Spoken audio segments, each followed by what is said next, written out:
Western media वैसे तो neutrality और बैलेंस के दावे करता है, लेकिन जहां फ़लस्तीनियों और इसराइल का मामला आता है, उनकी जानिब से लैंग्वेज जो यूज़ होती है वो साफ बता देती है कि स्पेसिफिक यूज़ ऑफ वर्ड्स के ज़रिए आप किसी भी इंसिडेंट को कैसे गलत रिपोर्ट कर सकते हो। उसकी एक रीसेंट मिसाल बैतुल मुक़द्दस यानी कि यरूशलेम के इलाके शेख जर्राह में पेश आने वाला वाक़या है। हुआ यूँ कि इस इलाके में कई फ़लस्तीनी ख़ानदान आबाद हैं, तकरीबन 3 लाख के करीब अफराद होंगे जिन्हें इसराइल वहाँ से निकाल रहा है। इस पर फ़लस्तीनियों ने प्रोटेस्ट करना शुरू किया तो इसराइल ने ताकत का इस्तेमाल करके कई अफराद को हलाक कर दिया, ज़ख्मी कर दिया, मस्जिद अल-अक़सा पर अटैक कर दिया। लेकिन आपने गौर किया कि इस वाक़े को वेस्टर्न और इंडियन मीडिया कैसे रिप्रेजेंट कर रहा है? कभी गौर किया है आपने? एक मुल्क इसराइल कई नस्लों से एक जगह बसने वालों को ज़बरदस्ती वहाँ से निकाल रहा है, लेकिन इसके लिए वेस्टर्न मीडिया के पास जो लफ्ज़ है वो है प्रॉपर्टी डिस्प्यूट, जैसे कि ये जायदाद के लेन देन का कोई मामूली सा वाक़या हो। ऐसा वाक़या जिस पर 15-20 साल दीवानी अदालत चले, उस पर मुकदमा चले और आखिर में मुकमका हो जाए और दोनों पार्टियाँ अलग अलग। ऐसा नहीं होता भाई। इसके बाद एक और है फोर्स्ड एविक्शन का मामला। English is broad language. यहाँ इस वाक़े को बयान करने के लिए कई मौजू अल्फाज मौजूद हैं, मिसाल के तौर पर फोर्स्ड एक्सपल्शन, लेकिन इसके बजाय कई अखबारों में गोल मोल लफ्ज़ एविक्शन इस्तेमाल हो रहा है, जो एक बार फिर लीगल टर्म है। आपको समझ में आया कि नहीं? मैं आपको समझाता हूँ। सिंपल सी बात है, यानी किसी शख्स ने बैंक से कर्जा लेकर मकान ख़रीदा और किस्तें अदा नहीं कर पा रहा है तो अदालत इसको एविक्शन का नोटिस दे देती है। That's it. जैसे कि न्यूयॉर्क टाइम के एक कॉलम में एक और होम्योपैथिक किस्म का लफ्ज़ रिमूव, ये भी बहुत ज़्यादा प्रिंट किया जा रहा है। गौर कीजिए कि फोर्स्ड एविक्शन के इंप्रेशन को कम करने के लिए ये लफ्ज़ इस्तेमाल किया जा रहा है। यही नहीं, जब भी इसराइल और फ़लस्तीनियों के एहतजाज की बात होती है तो international English newspapers and channels में दो सबसे ज़्यादा जो लफ्ज़ इस्तेमाल किए जा रहे हैं वो है क्लैश और कॉन्फ्लिक्ट।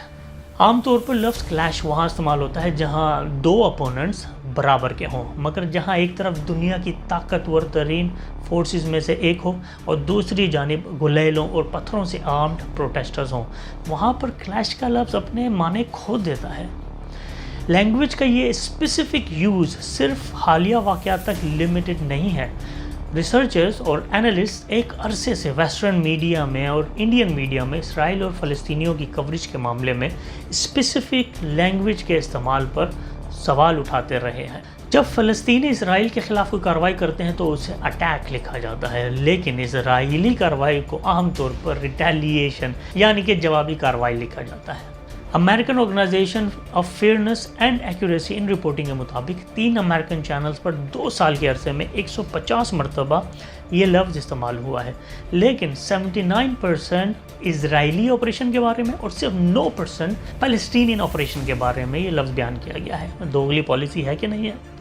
आपको शायद गिलाद शाल्त नामी इसराइली फ़ौजी याद हो जिसे फ़लस्तीनी मिलिटेंट्स ने 2006 में पकड़ा था और 2011 में इसराइल के साथ कैदियों के एक्सचेंज के बाद रिहा कर दिया गया था।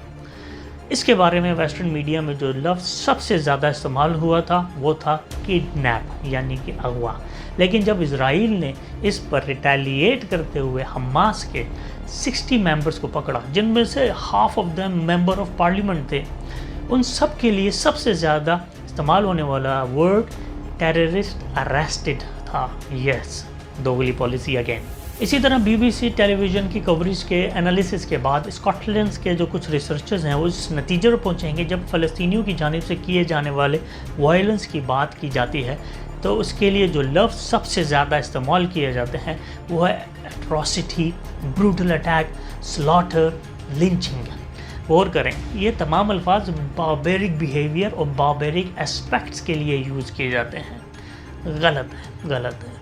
इसी तरह फ़लस्तीनी हमला आवरों को टेररिस्ट कहा जाता है, लेकिन जब कोई जूविश एक्सट्रीमिस्ट ग्रुप फ़लस्तीनियों को निशाना बनाता है तो उसे दहशतगर्द के बजाय एक्सट्रीमिस्ट कहा जाता है, या विजिलेंटी यानी कि खुदाई फौजदार कह दिया जाता है, या कोई मेंटल इशू का बहाना बनाकर मामला रफा दफा कर दिया जाता है।